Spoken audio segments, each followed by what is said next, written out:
When my father died, I expected grief. I expected long nights, silent mornings, and that hollow ache you feel when someone you love just isn't there anymore. What I didn't expect was betrayal, not from strangers, from my own family. You know, people always say death brings families closer. That's not what happened to mine, not even close. The day everything shifted, I remember standing outside my childhood home, the cold air biting my skin through my jacket. My palms were sweaty despite the chill. I had this knot in my stomach that refused to untangle. Something felt off, but I couldn't name it. Inside, behind those walls, my siblings were laughing, and I wasn't invited. My name's Emily.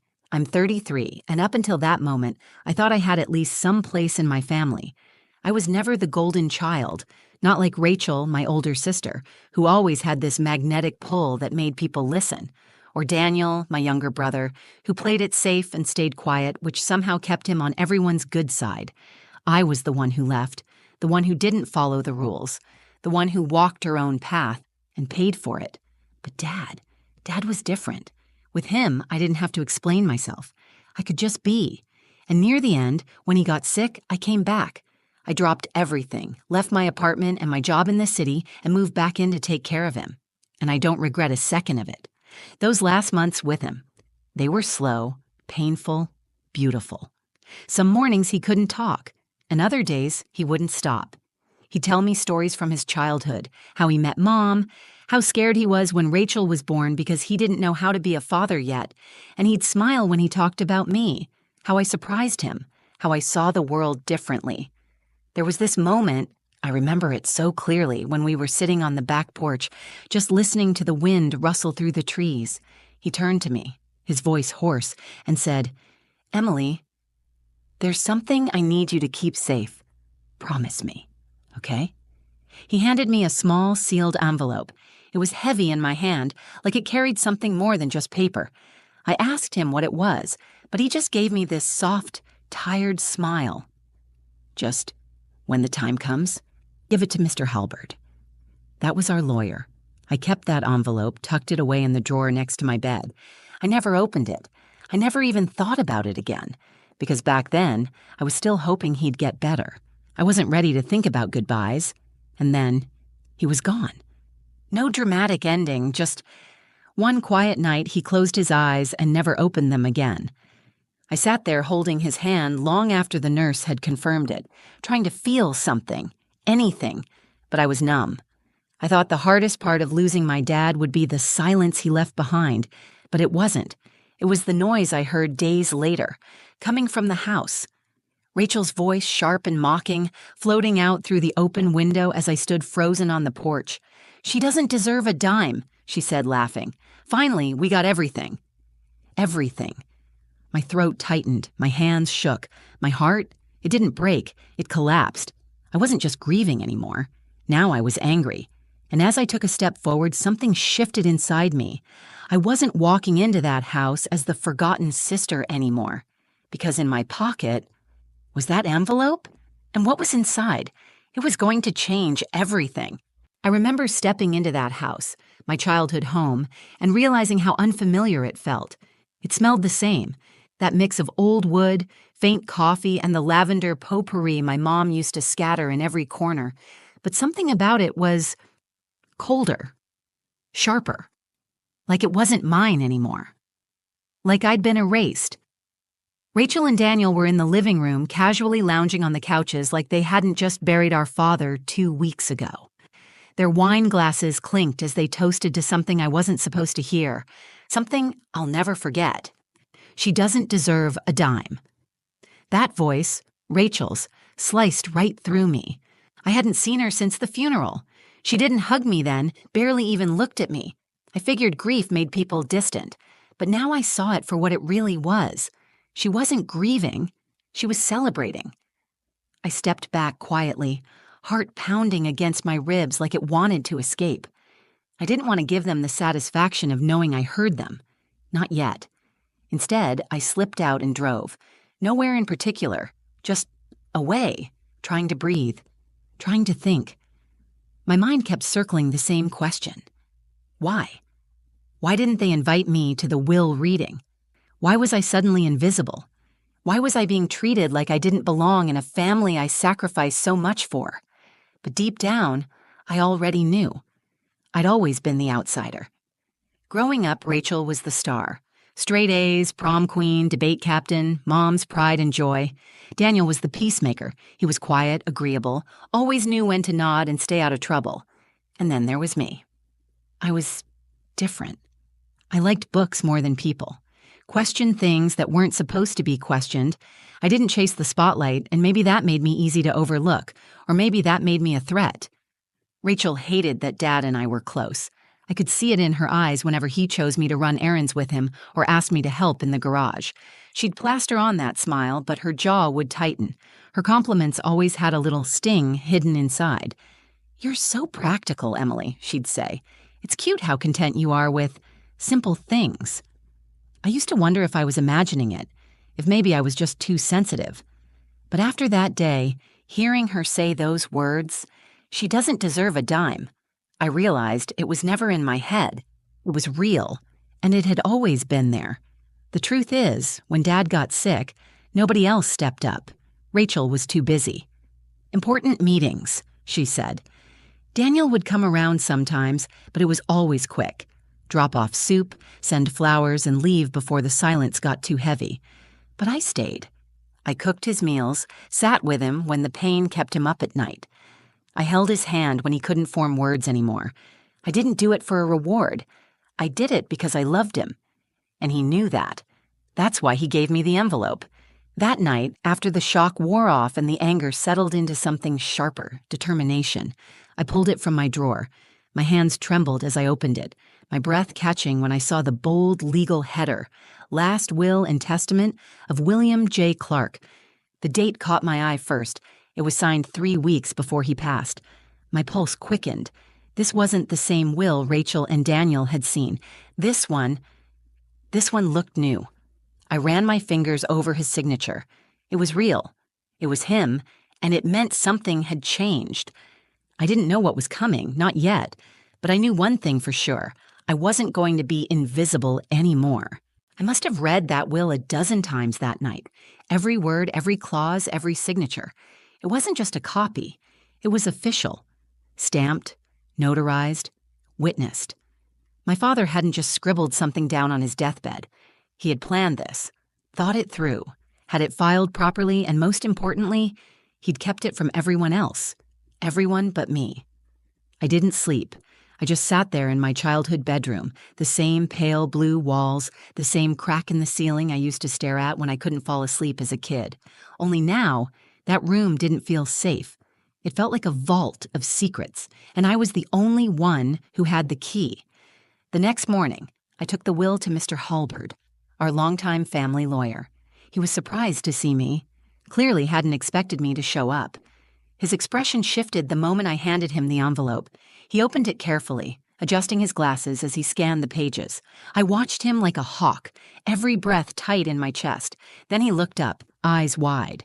This is dated after the one I read with your siblings," he said quietly. "This changes a lot." That one sentence felt like a shot of electricity. He asked me where I got it. I told him the truth, that Dad had given it to me, just in case, that I hadn't even known what it was until last night. Mr. Halberd nodded slowly, as if things were finally clicking into place. And then he said something I'll never forget. "Emily, this is the valid will." My ears were ringing. All that guilt I had carried, thinking maybe I wasn't supposed to be included, that maybe I had done something wrong, vanished, replaced by clarity, by anger, by fire. They tried to shut me out, but Dad hadn't. He made sure I had what I needed. He knew how they'd twist things. He knew Rachel. And now I had something stronger than revenge. I had truth. Later that day, I got a call from Daniel. Not Rachel. Never Rachel. Just Daniel doing what he always did. Damage control. His voice was tense, like he was trying to sound casual, but couldn't quite pull it off. "Hey, just checking in. We're finalizing some stuff with the estate today. Rachel thought it might be better if you didn't come." I could practically see him scratching his neck, avoiding eye contact even through the phone. Better if I didn't come? That was their plan, erase me, quietly, pretend I was never there. I forced a smile he couldn't see. "No worries," I said calmly.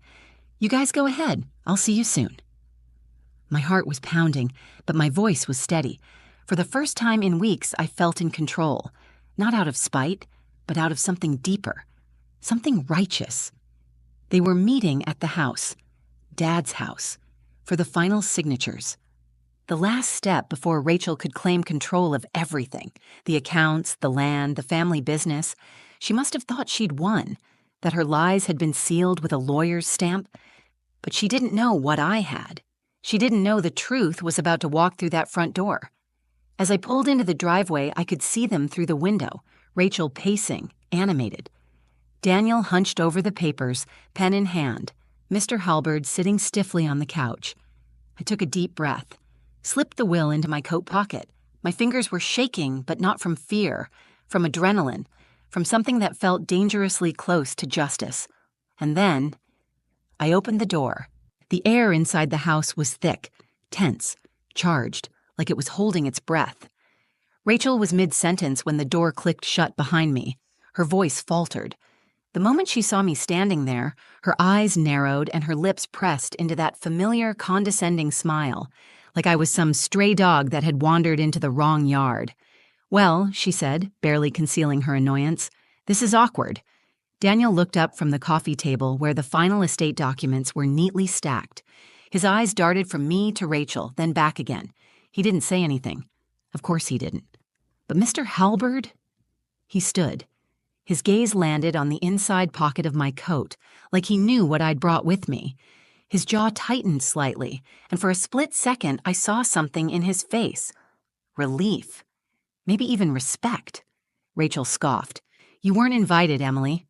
I smiled, slow and deliberate, like someone who finally had a winning hand. "Yeah," I said. "I figured that out when I heard you say I didn't deserve a dime." Her jaw twitched. "You were eavesdropping?" I took a few steps forward and laid the thick envelope gently on the table, right on top of their precious stack of paperwork. "No," I said calmly. "I was grieving. But I'm done with that now." Daniel finally spoke, his voice uncertain. What is that?" I looked directly at Rachel when I answered. "Dad's real will." The silence that followed felt endless. Rachel laughed, a sharp, forced sound that rang too loud in the stillness. "This is pathetic," she snapped. "You expect anyone to believe you just found a second will out of nowhere?" She turned to Mr. Halberd, expecting him to back her up, but he didn't. He cleared his throat, adjusted his glasses, and picked up the envelope with practiced care. "Actually," he said, "Emily brought this to me earlier today. It's dated 3 weeks before your father passed. Witnessed, notarized." Rachel's face went pale. Her smirk vanished, and for once she had nothing to say. Daniel leaned forward, squinting at the signature. "Wait, that's really his handwriting?" Mr. Halberd nodded. "I've already verified its authenticity. Legally, this will supersede the one we reviewed last week." Rachel stood frozen. Her mouth opened, then closed. She looked like she might scream or cry. Maybe both. But I just stood there, watching her. I wasn't angry anymore. I wasn't scared. I was done. This was never about money for me. It was about being silenced, excluded, treated like I didn't matter. About watching them turn grief into greed and deciding I wouldn't let them rewrite the story my father left behind. Mr. Halberd began reading the new will aloud, and as his voice echoed through the room, I saw Rachel begin to unravel. 80% of the estate is to be transferred to Emily Clark. She gripped the back of the chair like she needed to steady herself. Daniel looked too stunned to move. "The remaining portion is to be held in a trust, with Emily as executor, to be distributed at her discretion." Rachel's eyes shot toward me, wide and panicked. "You can't do this." But her voice sounded hollow now, like even she knew she'd already lost. I met her gaze. I didn't do anything. Dad did. And in that moment, I realized this wasn't revenge. It was justice. There was something strange about the way time moved in that moment. Everything slowed down. I stood there, watching Rachel as the words from the will settled in the room like ash. No one said anything. No one could. It was like we were all frozen, caught between disbelief and recognition. It was real. My father had chosen me. Mr. Halberd cleared his throat again, his voice even but firm, continuing to read aloud. I, William J. Clark, being of sound mind and body, do hereby revoke all prior wills and testaments. Rachel's hand shot up. Wait, her voice cracked like glass under pressure. This isn't right. He told me I'd be in charge. He promised. Her eyes were wild now. She wasn't performing anymore. She wasn't composed. She was unraveling. You must have forged this. There's no way he changed it. Not without telling me. I stayed quiet. Let her flail. Mr. Halberd didn't flinch. The signature matches all legal records. It's been verified, Miss Clark. Daniel finally spoke. I didn't know he was planning to change anything. He looked at me like I was a stranger. Maybe he'd always thought I was weaker, quieter, easier to ignore. But not now. Now I had their full attention. And none of it felt like a victory. It felt like truth, raw and heavy, finally speaking louder than all the manipulation that had come before it. Rachel turned to me, voice low, venomous. You planned this. You played the sweet, loyal daughter while stabbing us in the back. I felt my breath catch for a second, not out of guilt, but from the sheer absurdity of it. She still didn't get it. You weren't stabbed, I said quietly. You were seen for who you are. Finally. Her lips curled. Dad didn't even like confrontation. He wouldn't do this to me. Not unless someone pushed him. I stepped closer, my voice calm but cutting. Dad watched you show up late, leave early, roll your eyes when he needed help to the bathroom. He heard you joke about inheritance while he was dying, Rachel. You did this. You gave him every reason to change his mind. The room was dead silent. Even the clock on the wall seemed to pause. And then, Mr. Halberd reached into his briefcase and pulled out a letter. One more thing, he said. Your father asked me to give this to Emily when the will was read. He handed it to me gently. My hands trembled as I unfolded the page. My father's handwriting, shaky but still familiar, stretched across the paper in blue ink. Emily, if you're reading this, it means I'm gone, and you were brave enough to do what I couldn't. You were always the one who stayed when no one else did. You never asked for anything, but I want you to have everything I can give you, not because of blood or obligation, because you earned it, and because I trust you to make it mean something. Love always, Dad.